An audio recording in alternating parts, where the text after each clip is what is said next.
Welcome, everyone. This is Recovery Dharma. I encourage you to find a posture in the body today that feels at ease. And so, if that means lying down, take a moment to settle in.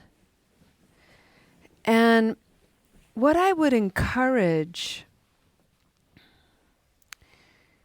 is let's create an intention, a sentiment of loving kindness about putting the body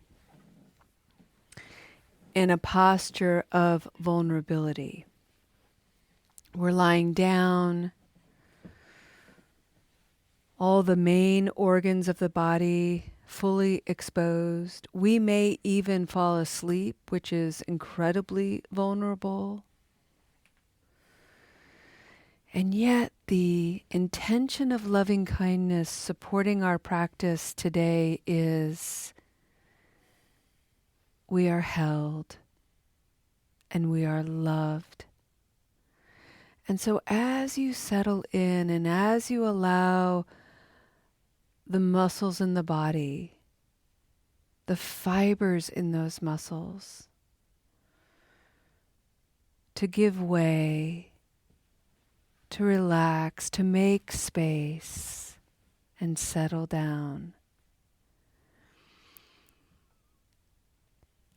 See if you can imagine the body settling, weighting down, and being met in an embrace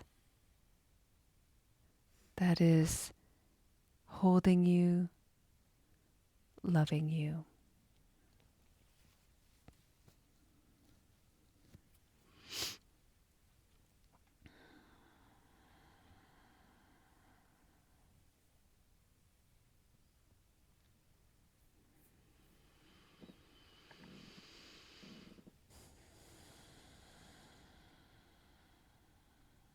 Friends, last week, inspired by the verses that I'm going to read today, I shared with you a reflection all about honoring.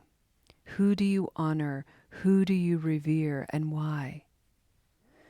For weeks, we have been reading Shantideva's devotion to honoring those who have died, those masters, those teachers who have, for lack of a better word, perfected the practice.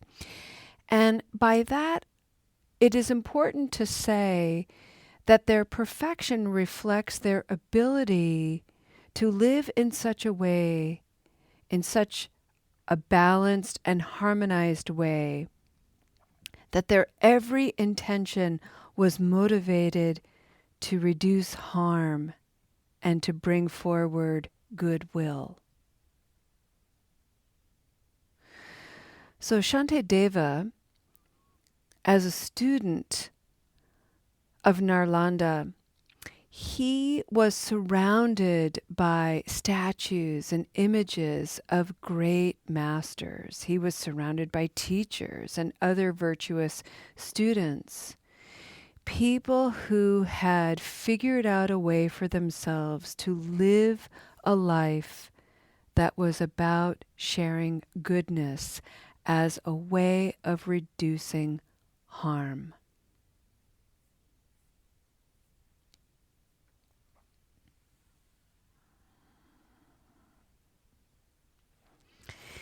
In the verses that you're going to hear today, one of the interpretations, one of the words that is used is the word evil. And I bring it forward so that you can add some openness around that word, really work with it, and remember that it is an interpretation of another word or a sentiment. And my understanding of these verses and that particular word is anything that's evil is anything that causes harm and suffering. So in that way, the word evil seems a bit inflated, a bit exaggerated for me. And it might even be a mistranslation. But this is just my estimation of it. And the reason why I bring this forward is Shantideva is talking about all of the evil that he has done. And it's really difficult for me to imagine what that could be, especially when I think of what evil means to me.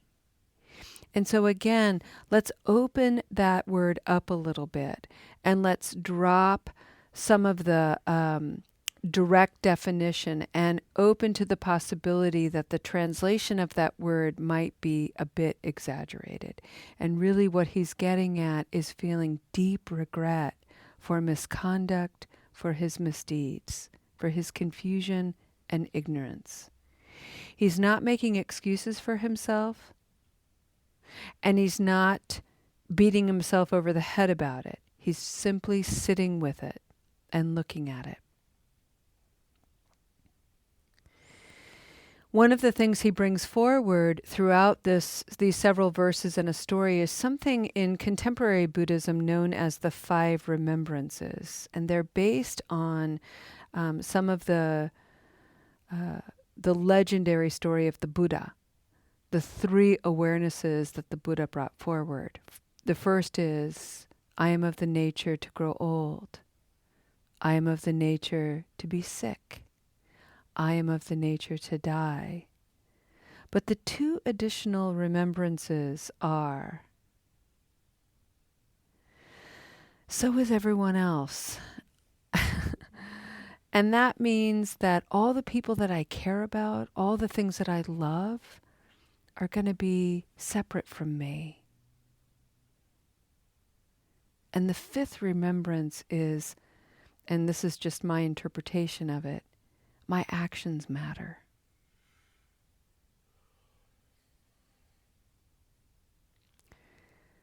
My actions matter, and they have long-lasting effects.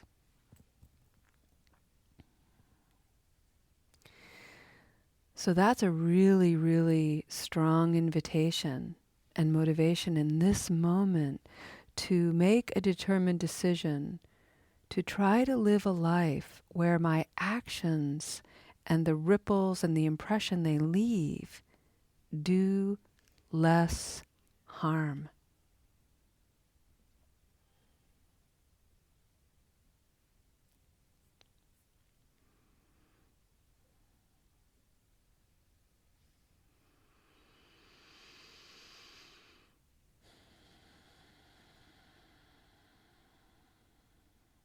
Shantideva reminds us that we can always take shelter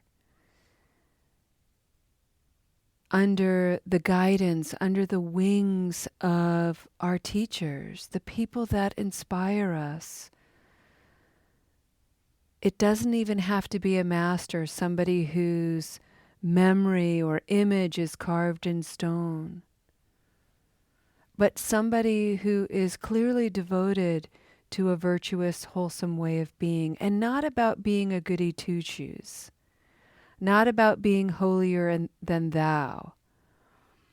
This is somebody, these are all the quiet people even in the world that go about their lives acting from a place of goodness for the sake of goodness.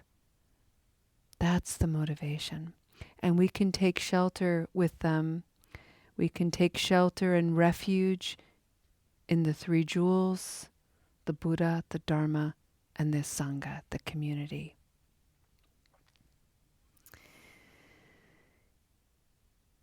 The last thing I'll say is that his encouragement in these verses is this isn't going to be something that happens overnight. This is something that you get to do for this life and the next and the next and the next. So you don't have to be in any hurry. You have lifetimes to get this all sorted. And in the meantime, it begins in this moment. These are the words of Shantideva.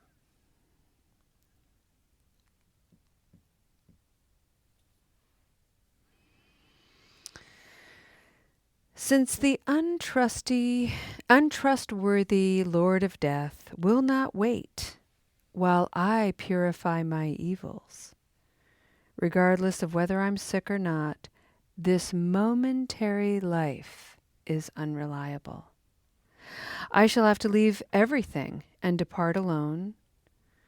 But through failing to understand this, I have committed many kinds of evil action with respect to my friends and others. And yet my friends will become nothing, and others will also become nothing. Even I shall become nothing. Likewise, everything will become nothing. Just like an experience in a dream, everything I now enjoy will become a mere recollection, for what is past cannot be seen again. Even during this brief life, my friends and others have passed, but the unbearable results of the evil I have committed for their sake still lie ahead of me. Thus, through failing to realize that I shall suddenly die, I have committed many evils out of ignorance, attachment, and anger. Remaining still neither day nor night, this life is continuously slipping away and never increases in duration. So why should death not come to one such as me? Even if I, as I lie on my deathbed, I am surrounded by friends and relatives, I alone shall have to experience the feeling of my life being severed. Of what help will my companions be when I'm seized by the messengers of the Lord of Death? At that time only merit will protect me. But upon that I have not relied. O protectors, oblivious to dangers such as these, I who am devoid of conscientiousness, have committed many negative actions for the sake of this transient life. Terrified is the person who today is led away to a place where his limbs will be torn from his body. With a dry mouth and sunken eyes, his appearance is completely distorted. So what need is there to mention the terrible despair I shall experience when stricken by great panic? I am seized by the physical apparitions of the terrifying messengers of the Lord of Death. Who can grant me real protection from this great terror? Petrified, with wide, bulging eyes, I shall search for refuge in all directions. But seeing no refuge anywhere, I shall become utterly dejected. If I cannot find refuge there, what shall I do at that time? Therefore, from today, I go for refuge. To the conqueror Buddhas who protect living beings, who seek to give refuge to all living beings, and who in their great strength eradicate fear. Likewise, I sincerely go for refuge to the Dharma they've realized, which dispels the fears of samsara, and to the assembly of bodhisattvas.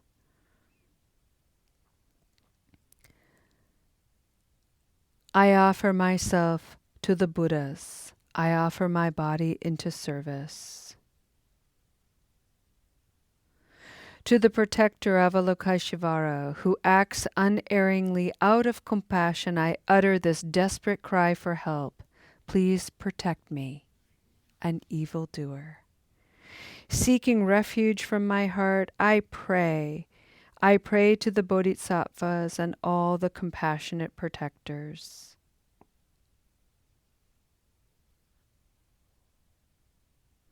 Previously, I transgressed your advice, but now, having seen these great dangers, I go for more refuge to quickly dispel my fears.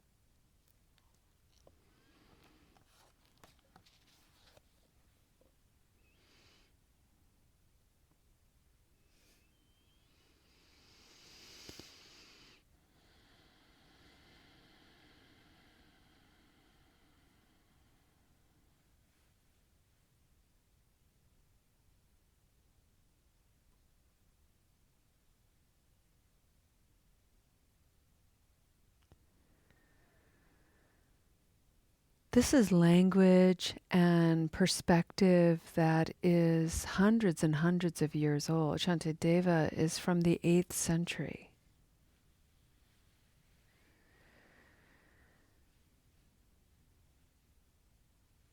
And yet there's something in his words that from a contemporary perspective suggests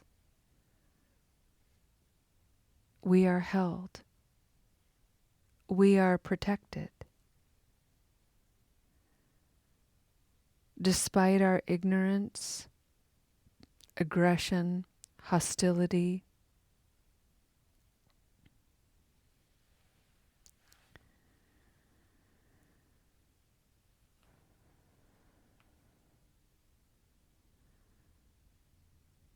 we remain at the banquet of virtue.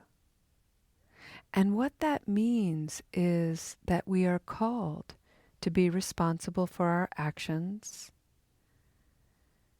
and we're given a choice to continue along the avenues of harshness, judgment, pain, misery, aversion, and so on. Or we can wake up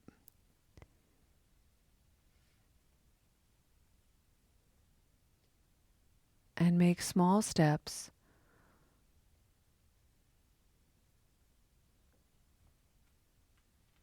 on the journey of understanding, curiosity, connection, joy, peace, goodwill, love.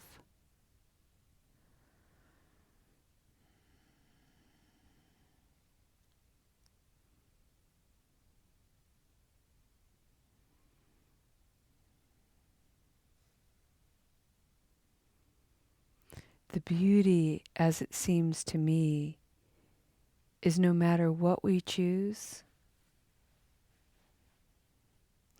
there are those who have come before us,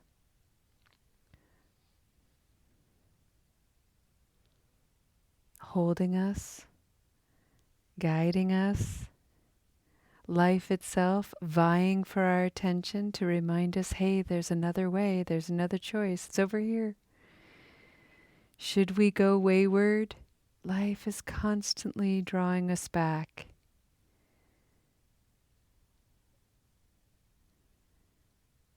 And maybe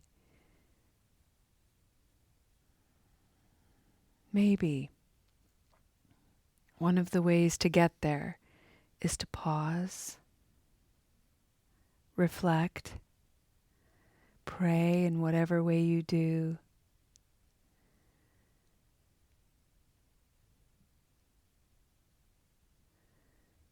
and enjoy this precious, precious, fleeting life.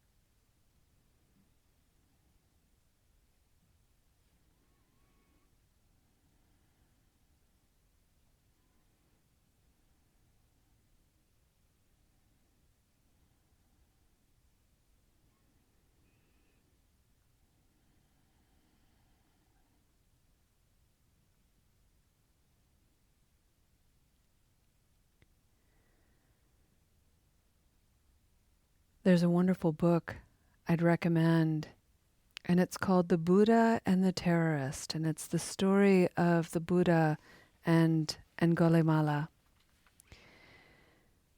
And Angulimala was a terrorist during the time of the Buddha, as the story goes. He was a fierce, fierce warrior, and one of the ways he terrorized local villages was he would murder people, and he would cut off their thumbs, and he would string them on this piece of sinew and wear it around his neck.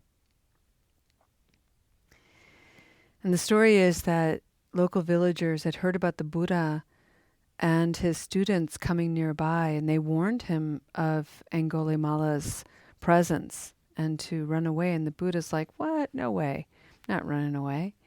And they're like, "Dude, this guy, seriously, he is huge and he's scary." And the Buddha's like, "We'll see." So they have a confrontation. And Angulimala has heard about the Buddha, and he wants to knock him down. He would be a prize on his necklace of rotting flesh. And so they meet on the road. And Angulimala is running after him, and this strange illusion begins to appear in that the harder Angulimala chases after the Buddha, the farther away the Buddha seems. And so finally Angulimala stops and he screams at the Buddha and he's like, "Just stop, stop." And the Buddha said, "I have stopped. You're the one who's running. Stop running."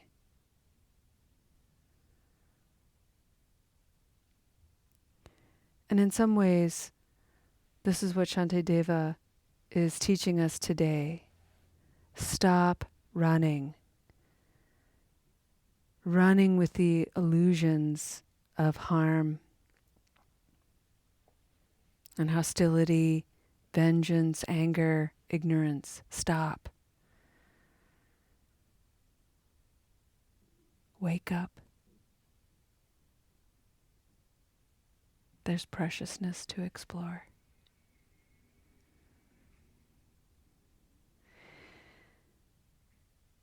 There's more to the story, but I'll end by saying that the Buddha gave Angulimala a new name, and he gave him the name Ahimsa, which means do no harm.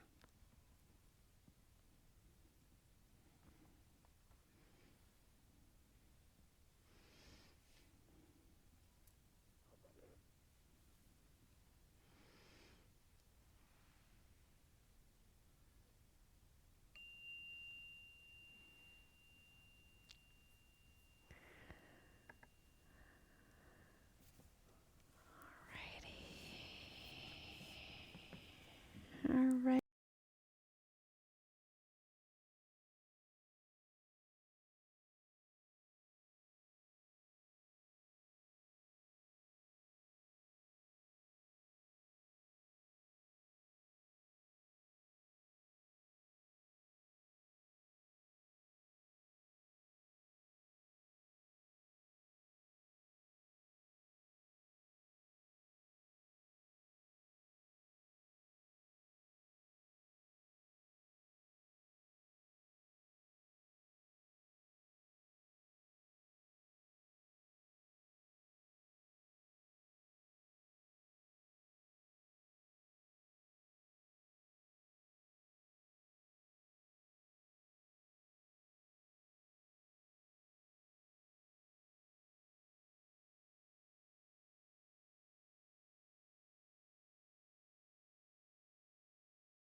Alrighty, so let's go ahead and end our practice today with a dedication of merit.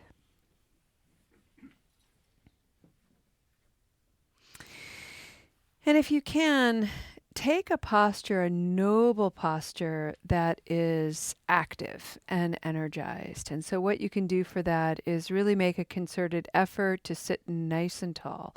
Shoulders back, heart forward, gaze inward, and breathe.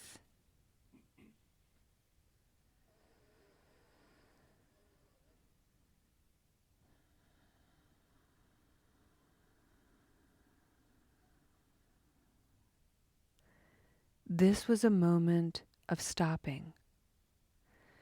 This was a moment of pause. And depending upon the degree of your practice, you can experience the eternal nature of life in a moment. That is the miracle of mindfulness. And so really, it is simply about drawing from the wellspring of the moment all of its preciousness, all of its sacred presence, so that we can stop the ruminating, stop the obsessing, stop the neurotic thinking, stop the hostility and aggression, and just take a moment to breathe.